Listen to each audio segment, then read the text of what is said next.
되시기를 주님의 이름으로 축원합니다.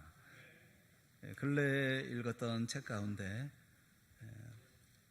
함께 나눴으면 하는 그런 내용이 있어서요. 기독교 발흥이라는 제목의 책입니다. 그 책은 로드니 스타크라고 하는 사회과학자가 쓴 그런 책인데, 그 책에서 이런 내용이 있어요. 기독교가 거대한 로마 제국의 헬라 철학을 뒤집고 승리할 수 있었던 주요 원인이 뭐냐, 이런 분석을 했습니다. 그 원인이 뭐냐 하면 2번에 걸친 흑사병 때문이었다 라고 설명을 하고 있어요. 예전에는 그 병의 원인을 알 수가 없기 때문에 이 돌림병이 돌거나 그 사람이 죽거나 하면 방법이 없었습니다. 모든 것은 일시정지죠. 원인을 알 수 없는 그런 죽음 앞에서 사람들은 이 죽음을 피할 수 있는 길을 찾아 헤맸었습니다. 로마의 다른 종교를 섬기고 있는 이교도들은 자신들의 사제를 찾아가서 이 재앙이 왜 왔는지를 물었죠. 그런데 이 질문에 대해서 사제들은 모른다라고 말하고 그저 이 도시를 피해 나가는 데만 급급했었습니다. 철학자들에게도 물었습니다. 그런데 그들은 생존은 그냥 우연이다, 이런 인간 개인의 삶이라는 것은 의미 없는 것이다, 이해되지 않는 말로 얼버무리고 말았죠. 국가와 사회가 극단에 섰을 때, 가장 위험한 자리에 있을 때 모든 것이 다 거짓이고 사기였다는 것이 밝혀졌습니다. 그 당시 그 기록에 의하면 당시 죽음의 흑사병이 제국을 덮고 있을 때 소피스트들은 나이가 들어가는 세계에서 미덕의 실종이라는 이런 따위의 애매한 말만 찌꺼리고 있었다라고 기록을 하고 있어요. 그런데 예수 믿는 사람들은 달랐습니다. 이들은 무서운 전염병을 앓고 있는 사람들 곁을 떠나지 않았습니다. 끝까지 함께했고 온 힘을 다해서 그 곁에서 간호했습니다. 예수 믿는 사람은 잃어버린 가족, 친구, 또 내 이웃, 이 모든 사람들을 천국에서 다시 볼 수 있다는 소망을 가지고 있었던 것입니다. 그래서 병든 이들 곁을 떠나지 않고 끝까지 간호했던 것입니다. 이 예수 믿는 사람들은 하나님의 말씀을, 우리 주님의 말씀을 꼭 믿었어요. 고린도전서 15장 19절 20절 말씀해 보면, 만일 그리스도 안에서 우리가 바라는 것이 다만 이 세상의 삶뿐이면 모든 사람 가운데 우리가 더욱 불쌍한 자이리라. 그러나 이제 그리스도께서 죽은 자 가운데서 다시 살아나사 잠자는 자들의 첫 열매가 되셨도다. 말씀을 꼭 믿었어요. 부활을 믿었습니다. 예수 믿는 사람들은 자신의 몸을 던져서 간호하기 시작했고, 그런 곳에서 로마인들의 그 생존율이 급격하게 증가했습니다. 생명 바쳐서 헌신했던 그들 때문에 병은 호전되어졌고, 병 가운데 있는 많은 사람들은 다시 생명을 얻었어요. 그리고 그 최악의 때마다, 그런 극단의 때마다 예수 믿는 사람들이 크게 급증했다는 것입니다.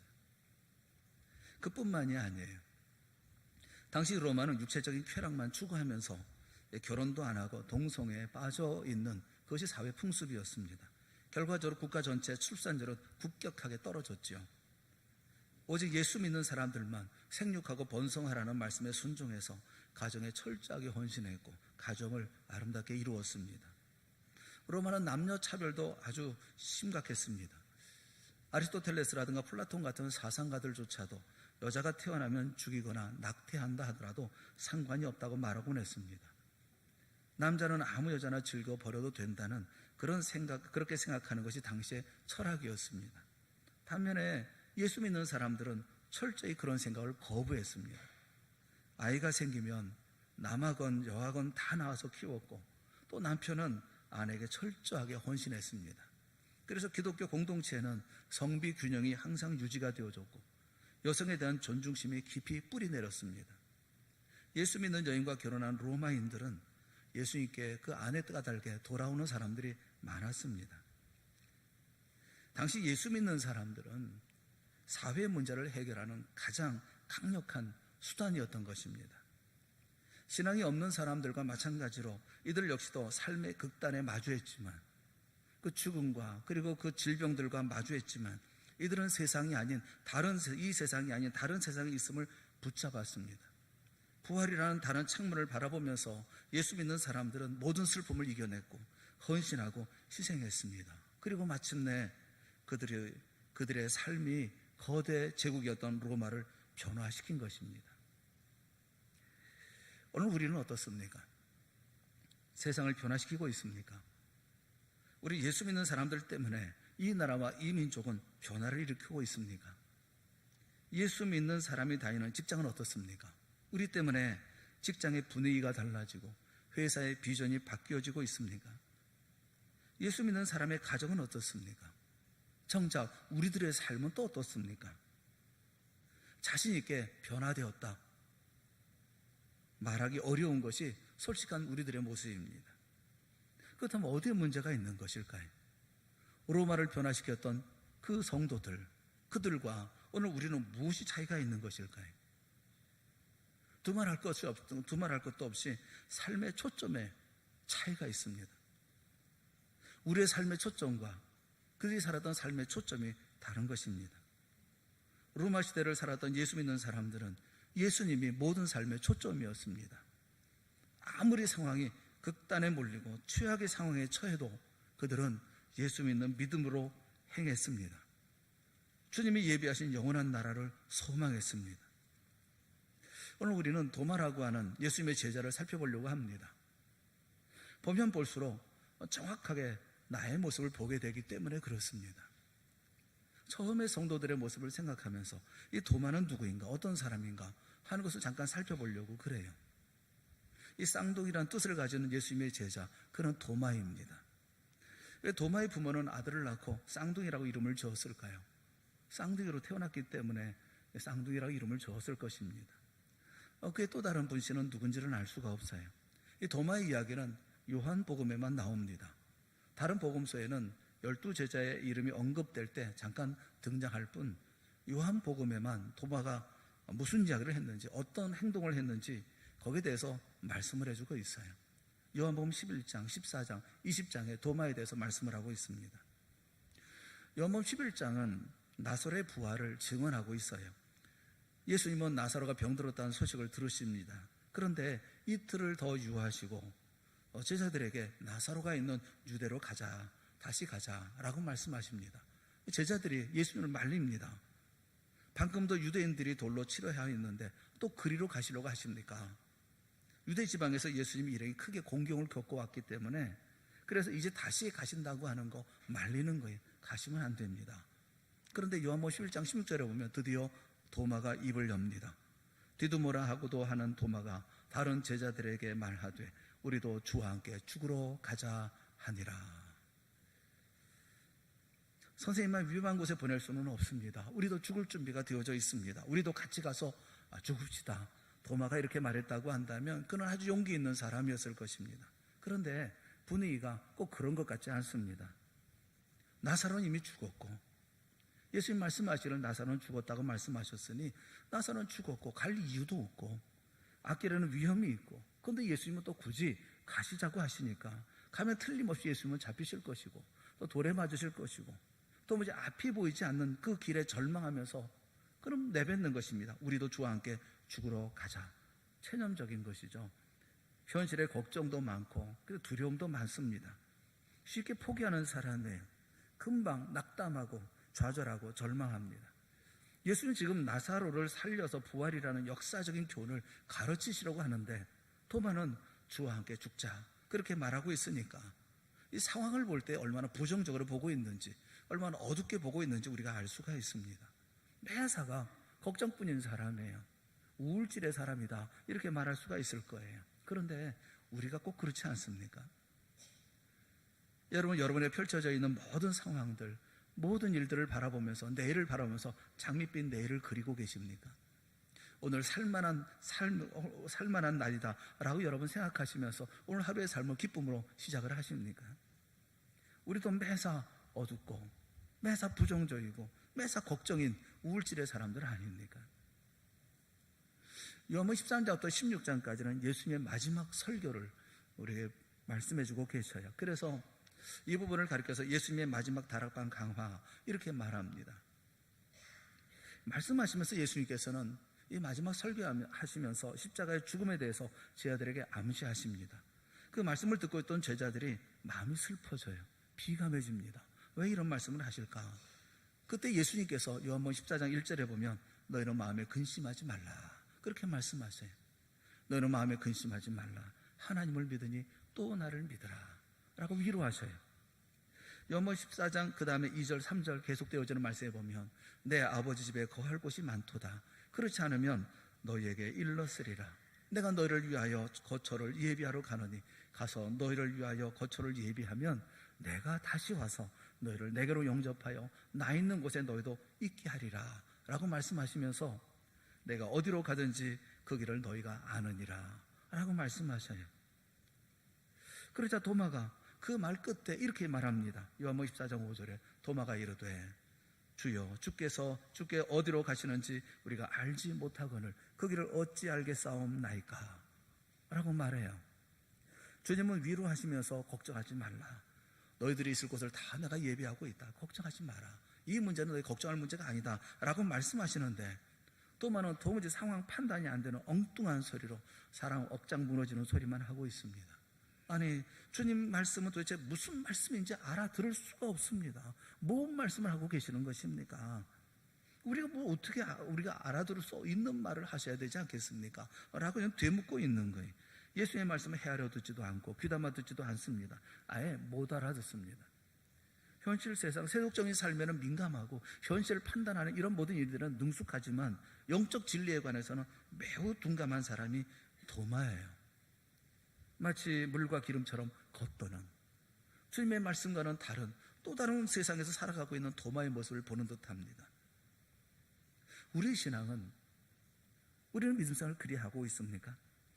우리는 안팎이 다 똑같은 삶을 살고 계십니까? 아내에게 존경받는 남편입니까? 남편에게 무한 신뢰받는 아내입니까? 자녀들에게 권위 있는 부모입니까? 우리는 영적인 모든 진리에 예민하고 그리고 그 모든 것을 받아들이게 마땅하고 그리고 충분한 그런 신앙적인 자세를 가지고 이 땅의 삶을 살고 있습니까? 요한복음 20장에 보면 예수님의 부활을 제자들이 목도합니다. 그리고 그 제자들이 다른 제자들이 이제 그 도마에게 얘기를 해요. 예수님이 오셨을 때 도마는 그 자리에 있지 않았습니다. 예수님을 보았어요. 근데 도마가 나중에야 이 자리에 참석합니다. 그러자 다른 제자들이 그에게 이르되 우리가 주를 보았노라 라고 말합니다. 근데 도마는 어떤 반응을 보입니까? 도마가 이르되 내가 그의 손에 못자국을 보며 내 손가락을 그 못자국에 넣으며 내 손을 그 옆구리에 넣어보지 않고는 믿지 아니하겠노라 하니라. 그러니까 납득할 만한 증거가 있고 설명이 될 만한 충분한 증거를 제시하면 믿겠소. 그렇지 않으면 내가 주님의 손에 못자국을 보고 그 못자국에 손가락 넣어보고 주님의 옆구리에 장자국에 손을 넣어서 확인하지 않는 이상 나는 믿을 수 없소 라는 것입니다. 끝내 시원한 믿음의 모습을 보이지 않습니다. 매사 걱정이고 매사 불안하고 매사 우울합니다. 영적 진리에 둔감하고 믿음의 눈으로 살질 않습니다. 현실적인 시각만 가지고 그리고 삶을 살아갑니다. 제자로서 한참 모자란 도마였습니다. 그런데 그 모습을 보면 정확하게 바로 우리들의 모습이죠. 우리도 뭐 하나 시원시원하게 믿음으로 하지 않습니다. 무슨 의심이 그렇게 많은지 조심스럽기만 합니다. 사랑하는 여러분, 우리는 믿음으로 살지 않습니다. 보여야 되고 손에 잡혀야 되고 분명하고 확실해야 안심합니다. 우리는 믿음이 없습니다. 아니, 믿지 않습니다. 주님께 초점 맞춰 살지 않습니다. 삶의 초점이 잘못되어 있습니다. 그래서 세상은커녕 아무것도 변화시키지 못합니다. 우리가 살고 있는 세상 변화되지 않습니다. 직장도, 가정도, 남편도, 아내도, 자식도, 친구도 변화되지 않습니다. 고린도후서 5장 7절에 있는 말씀을 우리 한번 다 같이 읽어보겠습니다. 시작. 이는 우리가 믿음으로 행하고 보는 것으로 행하지 아니함이로라. 아멘. 무엇으로 행해요? 믿음으로. 무엇으로 행하지 않습니까? 보는 것으로. 성도는 모름지기 그렇게 사는 거예요. 여기 행한다는 페리파테오라는 말은 걷는다는 거예요. 걸어간다는 거예요. 영어 성경에 보면 이렇게 번역했어요. For we walk by faith, not by sight. 우리가 걷는데 믿음으로 걷는 거예요. 보는 것으로 걷는 게 아니에요. 성도는 눈으로 보면서 확인하면서 두드려 보면서 가는 게 아니에요. 믿음으로 가는 거예요.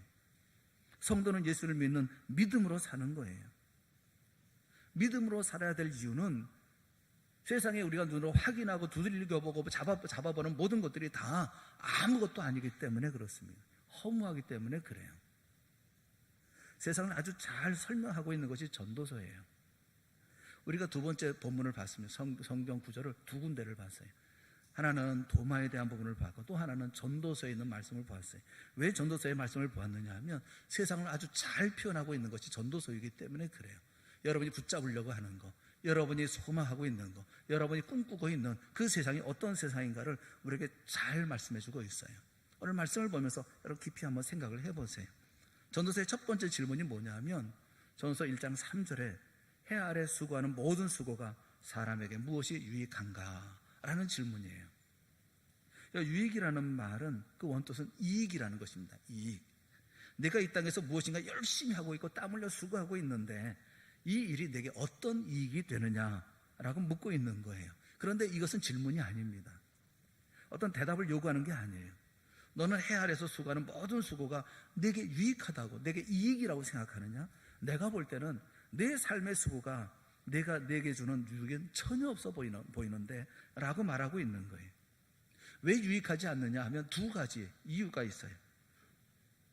전도서 기자는 성경 우리에게 두 가지를 말씀해 줍니다. 첫째는 우리가 땀 흘리고 수고하고 노력하는 모든 수고의 모든 결과들은 사라지는 것이기 때문에 그렇다라고 말씀하고 있어요. 전도서 1장 4절부터 7절에 있는 말씀을 우리 한번 다 같이 보겠습니다. 시작. 한 세대는 가고 한 세대는 오되 땅은 영원히 있도다. 해는 뜨고 해는 지되 그 떴던 곳으로 빨리 돌아가고 바람은 남으로 불다가 북으로 돌아가며 이리 돌며 저리 돌아 바람은 그 불던 곳으로 돌아가고 모든 강물은 다 바다로 흐르되 바다를 채우지 못하며 강물은 어느 곳으로 흐르든지 그리고 연하여 흐르느니라. 내 삶의 모든 수고가 허무한 이유가 뭐냐면 다 사라져버리는 것이라는 것입니다. 전부인 것 같죠. 우리가 전부인 것 같은데 또 다른 세대는 오고 있습니다. 우리 세대는 금방 또 지나가 버리고 말아요. 하루가 길게 느껴지지만 또 다른 해가 떠오르고 그렇게 하루하루는 쏜살같이 지나갑니다. 바람이 이리저리 흩날려서 바람이 있는 것 같지만 바람은 정말 바람같이 사라져버리고 맙니다. 강물도 그저 연하여 흐를 뿐인 거예요. 그 강물은 어제의 강물은 아닌데 그러나 그 강물은 계속 흘러가고 있는 거예요. 사라지는 거예요. 세상의 모든 것들은 다 이렇게 사라지는 거다. 땀 흘리고 수고하고 애를 쓰고 너희들이 얻었다, 열매다, 결실이다, 이제 내가 만족한다, 채웠다라고 얘기하지만 다 사라지는 거다 라고 말씀하고 있는 거예요. 니얼 퍼거슨이라는 분이 책에 절대 안전 자산이라는 그런 얘기를 했어요. 절대 안전 자산. 그게 뭡니까? 모든 금융권들이, 모든 사람들이 부동산, 집이 절대 안전 자산이라고 생각한다는 것입니다. 그래서 그 부동산을 통해서 또는 집을 담보로 해서 대출을 준다는 거예요. 이게 절대 안전 자산이니까.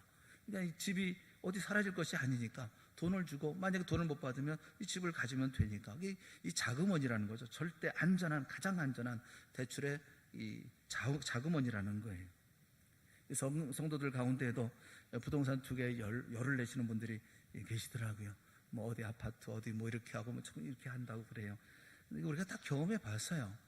여러분 미국에 있었던 서프라임 모기지라는 사태가 일어났을 때 어떤 일이 벌어졌는지 우리가 다 압니다. 집을 담보 잡아서 그렇게 대출을 다 해줬는데 집값이 그 경기 침체로 말미암아 폭락해버리고 말았어요. 그것 때문에 금융업체들이 다 파산해버리고 말았습니다. 모든 집들은 다 압류당했어요. 하루에 집 1000개씩이 압류당했어요. 그것이 바로 서프라임 모기지라는 것을 우리가 경험해 본 바예요. 세상에 절대 안전 자산 없어요. 부동산 가지고 있다고요? 집 가지고 있다고요? 그게 언제까지나 안전할 거라고 생각합니까? 여러분, 세상에 안전한 게 없어요. 영원한 것은 없어요. 직장과 관련한 자조적인 유행어들이 많이 돌잖아요. 평생 직장, 그런 말도 사라져버리고 말았습니다. 다들 우리들 가운데 그런 얘기 있잖아요. 5, 6도. 5, 6도가 뭡니까? 56세까지 회사에 남아있으면 도둑. 그래서 5, 6도예요. 또 그런가 하면 4, 5 정도 있죠. 4, 5 정은 45세가 정년이다 하는 거예요. 45세 되면 정년. 또 38선이 있어요. 38선은 38세까지 자리를 지키면 선방한 거다. 38선. 38세까지 자리를 지키고 있으면, 직장에 나가고 있으면 선망한 거라는 거예요. 이태백도 있죠. 20대에 태반이 백수라는 말도 있잖아요. 청년 실업이 급증하면서 취업 고시라는 말이 등장을 했습니다. 대학생 환경 미화원 시대도 본격화됐다고 얘기를 하고 있어요. 여러분, 평생 직장이 어디 있어요? 영원한 것은 없어요. 우린 다 사라지는 것을 잡으려고 애를 쓰고 노력합니다. 저 집사람이 며칠 전에 인터넷 이렇게 뭘 하면서 화면이 좀 늦게 뜬다고, 이렇게 화면이 더디게 뜬다고, 컴퓨터가 고장난 모양이라고 그러면서 얘기를 하더라고요. 컴퓨터가 고장난 게 아니라 그 컴퓨터 안에 자꾸 애드웨어가 뜨고 계속 이제 그 광고가 떠오르잖아요. 또 그 광고 또는 랜섬웨어라고 해서 그 악성 코드가 심겨져서 이런 금융의 여러 가지 문제가 있잖아요. 이런 것 때문에 누가 어떻게 되는지 이게 컴퓨터에 들어왔더라고요. 그래서 이것을 방지하는 프로그램을 깔았어요. 그랬더니 이게 좀 늦어진 거예요. 늦어져 봐야 몇 초겠어요. 근데 컴퓨터가 고장났대요. 사람들은 끊임없이 클릭하고 끊임없이 화면이 옮겨지기를 바라요. 페이스북 같은 SNS에는 피드 기능이라는 게 있습니다. 이 피드 기능이라는 것은 클릭하지 않아도 끊임없이 소식이 아래에서 위로부터 올라오는 거예요. 이게 피드 기능입니다. 왜 이런 기능이 필요합니까? 우리는 만족이 사라지지 않도록 계속 다음 것을 잡으려고 하거든요. 페이스북은 이것을 간파했어요. 그래서 사람들이 계속 뉴스를 접할 수 있도록 끊임없이 정보를 올려주는 것입니다. 그것이 뉴스 피드의 본질이고 또 우리 인생의 본질이기도 해요. 여러분, 나가서 보세요. 사람들이 다 뭘 붙잡고 있습니까? 애고 어른이고 모두가 다 손에 스마트폰을 놓지 않고 있어요. 심심해서 붙잡고 있는 것 같습니까? 아니요. 사라지는 것을 막아보기 위해서 끊임없이 그것을 붙잡고 있는 그런 모습을 우리가 보잖아요. 이런 사라짐의 세계 속에 사는 사람들의 마지막 반응이 성경에는 피곤합니다 라고 말씀하고 있어요. 전도서 1장 8절에 있는 말씀, 우리 한번 다 같이 읽어보겠습니다. 시작. 모든 만물이 피곤하다는 것을 사람이 말로 다 말할 수는 없나니 눈은 보아도 족함이 없고 귀는 들어도 가득 차지 아니하도다. 사라지는 거예요. 사라지는 것을 잡으려고 우리는 시도 때도 없이 끝없이 피곤하다, 애쓰고 노력하면서 피곤만 하다는 거예요. 냉정하게 얘기를 하고 있어요. 여러분이 잡으려고 하는 거 사라지는 거예요. 다 없어져 버리고 마는 거예요. 마치 물을 움키는 것처럼 사라지는 것이다 라고 우리에게 교훈하고 있어요. 우리 모두 속에 허무한 두 번째 이유가 있는데, 새로운 것은 없다는 거예요. 전도서 1장 9절과 11절 말씀에 보면 이미 있던 것이 후에 다시 있겠고 이미 한 일을 후에 다시 할지라. 해 아래는 새 것이 없나니 무엇을 가리켜 이르기를 보라 이것이 새 것이라 할 것이 있으랴. 우리가 있기 오래전 세대들에도 이미 있었느니라 라고 말씀하고 있어요. 사람들은 새로운 것을 위해서 노력하고 수고합니다. 그런데 새로운 것은 없다 그렇게 말씀해요. 왜 새로운 것이 없습니까? 문명은 계속 발전하잖아요. 스마트폰만 해도 그렇지 않습니까? 예전에 없던 거 새로운 것이 끊임없이 나오고 있잖아요. 그런데 하나님 우리에게 해 아래 새 것이 없다라고 말씀하고 있어요. 이것은 신제품이 없다는 말이 아니에요. 어거스틴이 새 것이 없다는 말은 사건들의 유형이 반복된다는 거예요. 사건들의 타입이 똑같다는 거예요. 유형이 반복되고 타입이 똑같다는 의미다라고 설명하고 있어요. 스마트폰이라는 게 뭐예요? 연락하는 거잖아요. 다른 사람과 연락을 주고받는 거잖아요. 스마트폰은 최신 형태일 뿐이에요. 예전에 있었던 편지나 파발이나 스마트폰이나 단 한 번도 그 모형이나 그 타입은 바뀐 적이 없어요. 똑같은 거예요. 똑같은 일의 반복일 뿐인 거예요. 커피 회사인데 커피 한 잔을 시키면 커피를 두 분으로 나눠준다고 합니다. 반은 아메리카노, 또 그 다음에 반은 라떼로 먹을 수 있는 이런 아멜라떼를 만들어준다는 거예요. 새로운 것입니까? 저는 그 이야기를 듣고 떠올리는 게 짬짜면을 떠올렸어요. 짬뽕과 짜장면을 같이 먹으면 뭐가 달라요? 뭐가 새로운 거예요? 새 것이라고 말하려고 하면 그 정체성 자체가 새로운 것이어야 합니다. 그런데 그런 물건은 없어요. 인생도 다 다른 것 같지만 다 다르지 않습니다. 인생도 새로운 인생 없습니다. 다 태어나고 배우고 일하고 죽습니다. 어릴 때는 얘야라고 부르고 조금 크면 청년 이렇게 불러요. 조금 지나니까 아저씨 그렇게 부르더니 요즘에는 할아버지 그렇게 불러요. 어느 분이 손주를 데리고 와서 저한테 인사를 시켜요. 할아버지 목사님한테 인사해야지. 듣는 할아버지 굉장히 서운하더라고요. 새롭다 할 인생이 어디 있어요? 새 옷을 사던 내일은 중고예요. 새 차를 사던 내일은 중고차예요. 그러니까 정체성 자체가 새로운 존재는 이 세상에 존재하지 않아요. 결국 똑같은 일에 똑같은 타입의 반복일 뿐인 것입니다. 우리의 인생이란 아무리 새로운 삶을 위한다고 하더라도 결국 같은 일의 반복일 뿐인 거예요. 같은 형태의 반복일 뿐인 거예요. 그냥 지겹고 허무한 일의 반복일 뿐인 거예요. 인생 살아도 그렇게 살다가 가는 인생들 계속 그런 인생에 계속 반복일 뿐인 거예요. 이런 허무와 헛됨이라는 것이 세상이라는 거예요. 아무리 잘 살아도 아무리 못 살아도 그 인생이나 그 인생이나 다를 게 뭐가 있어요. 아무리 많이 배워도 아무리 못 배워도 그 가운데 가지고 있는 인생의 차이가 뭐가 있어요. 다 똑같은 인생의 반복에 태어나서 그 다음에 배우고 또 일하고 열심히 일하고 죽고 뭐가 다른 것이 있겠어요. 그래서 우리가 수고하고 땀 흘리고 하는 이런 모든 세상의 모든 것들은 다 사라지는 거다. 또 새로운 것은 하나도 없다. 똑같은 것의 반복일 뿐이고 지겨움의 반복이고 헛됨의 반복일 뿐이다. 그래서 전도서는 우리에게 알려주는 거예요. 누구를 알려줍니까? 하나님을 알려주는 거예요.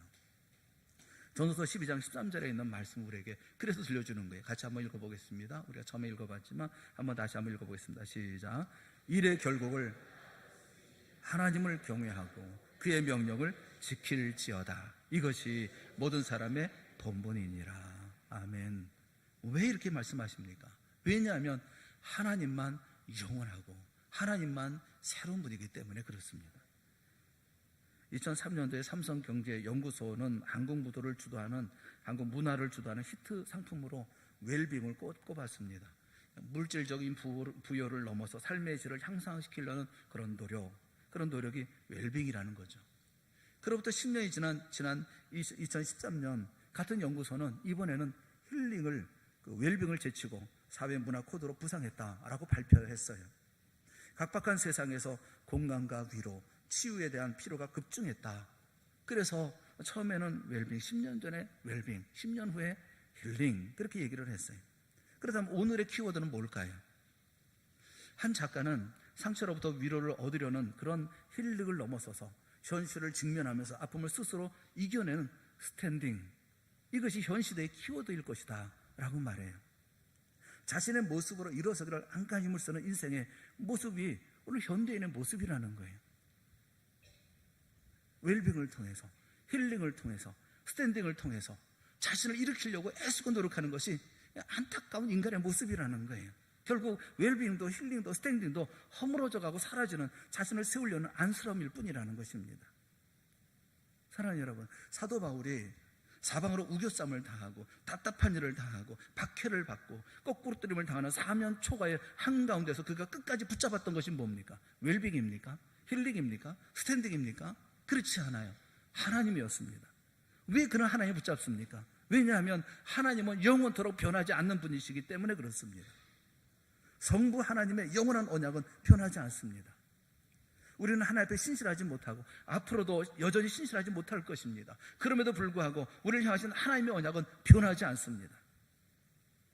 인간의 방탕함으로 영원할 수 없는 하나님과 인간의 불안정한 그런 관계를 영원한 관계로 회복시킨 것이 예수님의 성육신 사건입니다.